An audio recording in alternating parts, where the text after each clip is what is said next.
Dear students, पिछले video में हमने हड़प्पा सभ्यता की अर्थव्यवस्था के विषय में जानकारी प्राप्त की थी।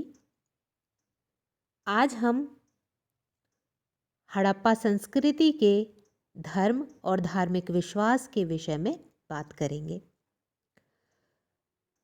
विभिन्न हड़प्पा सभ्यता के नगरों के उत्खनन में हमें किसी मंदिर अथवा समाधि अथवा धार्मिक महत्व की किसी इमारत के अवशेष प्राप्त नहीं हुए हैं। ऐसे में सैंधव निवासियों के धर्म के विषय में ज्ञान प्राप्त करने के लिए हमें मुख्य रूप से उनकी मुद्राओं, उत्खनन में प्राप्त छोटी छोटी मूर्तियों तथा पाषाण प्रतिमाओं आदि के प्रमाण पर ही निर्भर रहना पड़ता है। सबसे पहले हम बात करेंगे हड़प्पा सभ्यता में मातृ देवी की उपासना के विषय में। हड़प्पा के उत्खनन से जुड़े हुए एक महत्वपूर्ण विद्वान है sir John Marshall. Sir John Marshall के अनुसार मातृ देवी के संप्रदाय का सैंधव संस्कृति में प्रमुख स्थान था। हड़प्पा, मोहनजोदड़ो, चनूदड़ो इत्यादि स्थानों से हमें बड़ी संख्या में मिट्टी की नारी मूर्तियां मिली हैं। इन नारी मूर्तियों के विषय में विद्वानों का अनुमान है कि इन्हें पूजा के लिए बनाया गया था, अतः ये मातृ देवी की मूर्तियां हैं। इतिहासकार इन्हें मातृ देवी की मूर्तियां मानते हैं। कुछ मूर्तियों पर विद्वान अर्नेस्ट मैके को धुएं के निशान मिले हैं, जिनसे वे ये अनुमान लगाते हैं कि ये मूर्तियां उपासना के लिए बनाई गई थी, क्योंकि उपासना के लिए दीप या धूप इन पर जलाई जाती होगी। मातृ देवी की ये मूर्तियां एक विशेष प्रकार का परिधान या वेशभूषा और आभूषण पहने हुए है। इनके सिर पर पंखे के समान फैला हुआ कोई भव्य शिरोवस्त्र है तथा ये गले में हंसुली या गलपट्टी, लड़ियों वाला हार, कमर में करधनी या मेखला आदि पहने हुए है। विश्व की अन्य प्राचीन सभ्यताओं जैसे मिस्र, मेसोपोटामिया, क्रीट आदि में भी मातृ देवी की उपासना के हमें बहुत से साक्ष्य मिले हैं।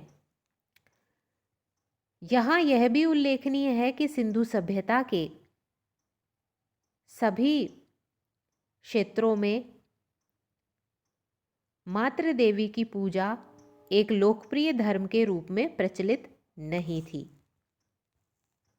भारत में मिले विभिन्न स्थानों जैसे लोथल, कालीबंगा ऐसे स्थान हैं जहाँ से मातृ देवी की मूर्तियाँ या नारी मूर्तियाँ हमें बहुत कम संख्या में प्राप्त हुई हैं। अब हम बात करते हैं सेकंड पॉइंट, पुरुष देवता की उपासना। सर जॉन मार्शल ने मोहनजोदड़ो की एक मोहर पर अंकित देवता को पशुपति शिव का प्राचीन रूप माना है। इस मोहर में एक त्रिमुख वाले देवता विराजमान हैं। वे पद्मासन मुद्रा में बैठे हुए हैं। उनकी दृष्टि नासाग्र है। नासाग्र दृष्टि का मतलब है कि आँखें नाक के अग्रभाग पर केंद्रित हैं। इस देवता के चारों ओर एक हाथी, एक चीता, एक भैंसा तथा एक गैंडा एवं उनके आसन के नीचे हिरण अंकित है। इस अंकन में शिव के 3 रूप देखे जा सकते हैं। शिव का त्रिमुख रूप, शिव का पशुपति रूप और योगेश्वर रूप। इसलिए उत्खनन में प्राप्त इस मोहर पर अंकित इस देवता को अधिकांश विद्वान पशुपति शिव का प्राक रूप मानते हैं।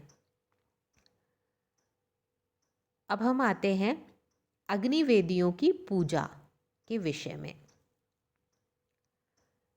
कालीबंगा में हमें ईंटों से बने एक चबूतरे के ऊपर 7 आयताकार अग्निवेदियां एक लाइन में मिली हैं। इन अग्निवेदियों के पास में ही हमें एक कुआं तथा उसके साथ स्नान करने के लिए बनी कुछ ऊंची चौकी भी हमें मिली है। कालीबंगा से प्राप्त इन अग्निवेदियों में राख एवं कोयले के अवशेष मिले हैं। इन समस्त सामग्रियों को देखकर विद्वान अनुमान लगाते हैं कि ये किसी धार्मिक या याज्ञिक अनुष्ठान का संकेत देती हैं। कालीबंगा में ही एक अन्य स्थान पर हमें एक कुएं के साथ एक अन्य अग्निवेदी भी मिली है और एक आयताकार गर्त अथवा खड्डा मिला है जिसमें पशुओं की हड्डियां मिली हैं। इस आयताकार गर्त में पशुओं की हड्डियों के साथ साथ हिरन के सींग भी मिले हैं। लोथल के कई घरों में फर्श के नीचे या कच्ची ईंटों के चबूतरे के ऊपर मिट्टी की आयताकार या वृत्ताकार वेदियां मिली हैं। इसी तरह से हरियाणा में बनावली एवं राखीगढ़ से भी हमें वृत्ताकार अग्नि वेदियां मिली हैं।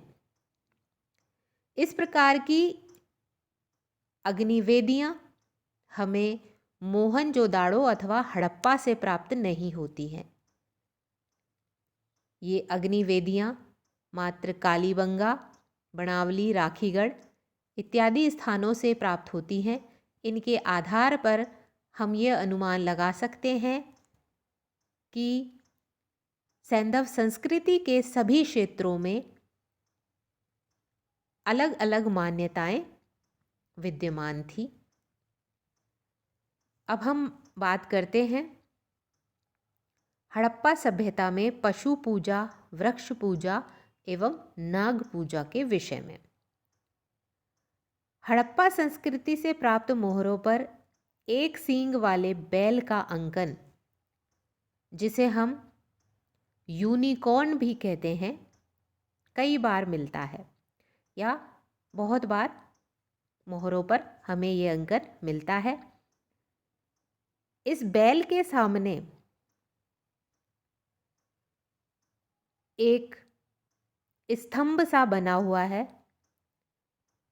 जिसे हम धूप दंड भी कह सकते हैं।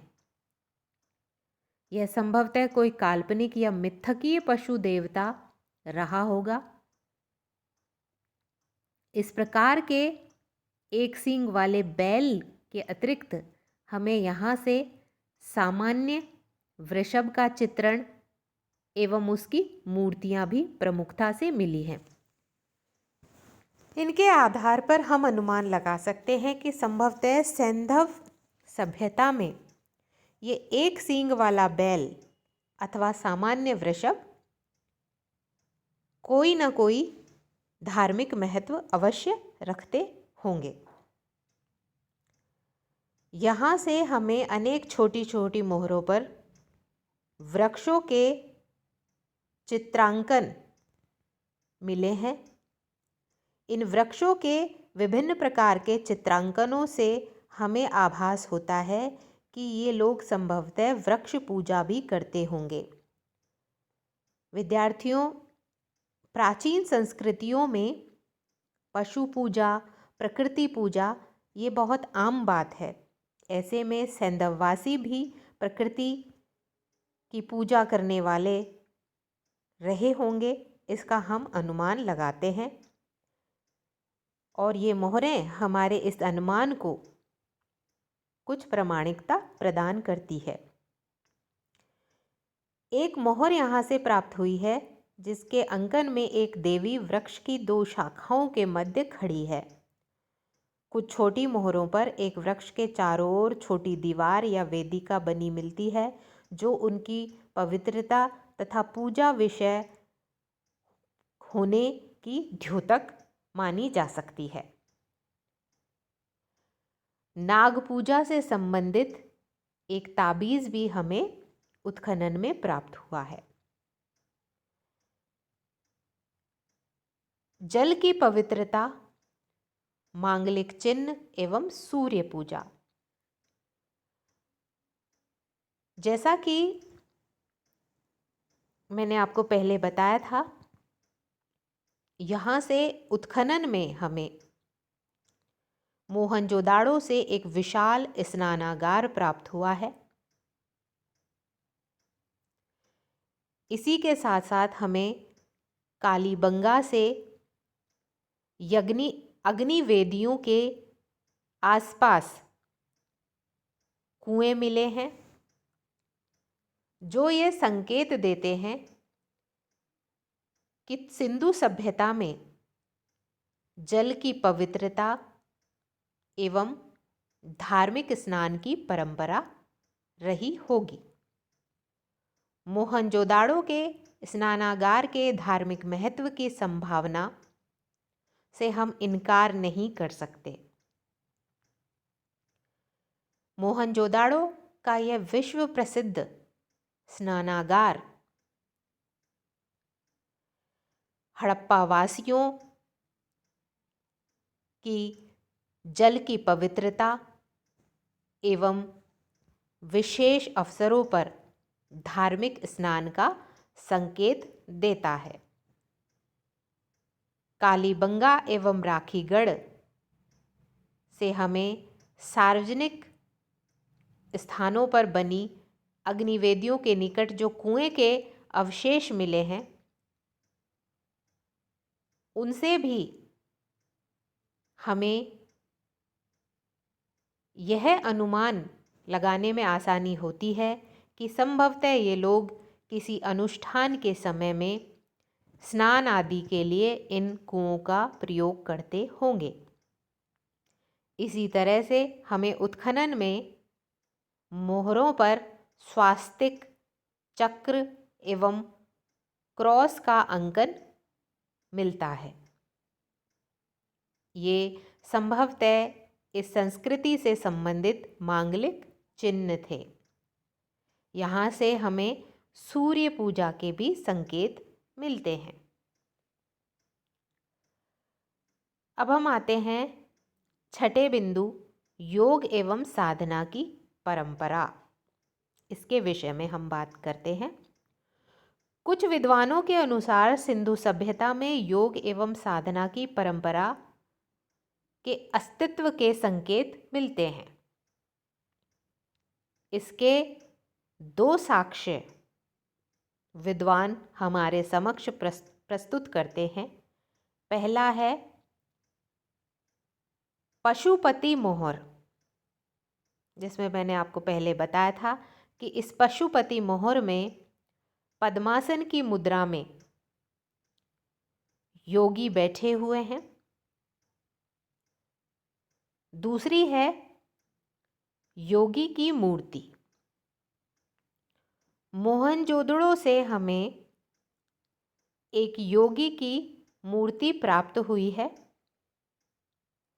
योगी की दृष्टि नासाग्र है। उसने त्रिफुलिया अंकन की शॉल या एक प्रकार का उत्तरीय ओढ़ा हुआ है। इस योगी के माथे पर पात बंधा हुआ है। इन दोनों साक्ष्यों के आधार पर हम कह सकते हैं कि संभवतः जिस योग और साधना की परंपरा को आज हम हमारी भारतीय संस्कृति में देखते हैं, वह उस योग की परंपरा का प्रारंभ संभवतः सैंधव वासियों ने हमें प्रदान किया है।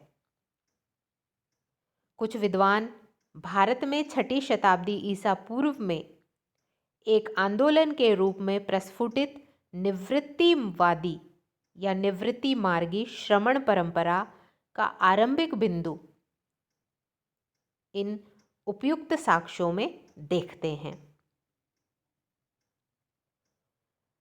अब हम बात करते हैं हड़प्पा सभ्यता के अंतर्गत मृतक संस्कार के विषय में।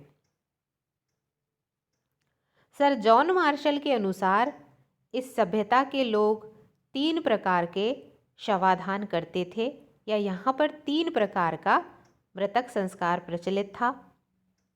पहला पूर्ण समाधि, जिसमें पूरी तरह से इसमें शव को पृथ्वी के नीचे गाड़ दिया जाता था। दूसरा है आंशिक समाधिकरण। इसके अंतर्गत पशु पक्षियों के खाने के पश्चात शव के बचे हुए भाग को गाड़ दिया जाता था। तीसरा है दाह कर्म। इसमें शव जला दिया जाता था और कभी कभी जो राख होती थी उसे ज़मीन में गाड़ दिया जाता था। लोथल से एक संयुक्त समाधि मिली है, जिसमें एक पुरुष और एक नारी कंकाल साथ साथ मिले हैं। कालीबंगा से स्मारक शवाधि भी मिली है, जो अस्थि विहीन लेकिन शवाधि सामग्री से युक्त है।